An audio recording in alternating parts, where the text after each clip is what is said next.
Here are 5 things you didn't know about compliments that are actually weapons disguised as praise. First, you're so strong you can handle anything. This sounds supportive, but it's actually code for piling endless responsibilities on you while never offering help. Second, you're too pretty to be angry. Watch how this instantly dismisses your legitimate emotions and makes your feelings seem unreasonable.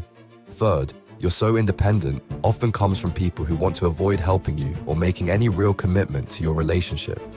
Fourth, you're not like other girls seem special, but it's designed to make you complicit in putting down other women while isolating you from female friendships.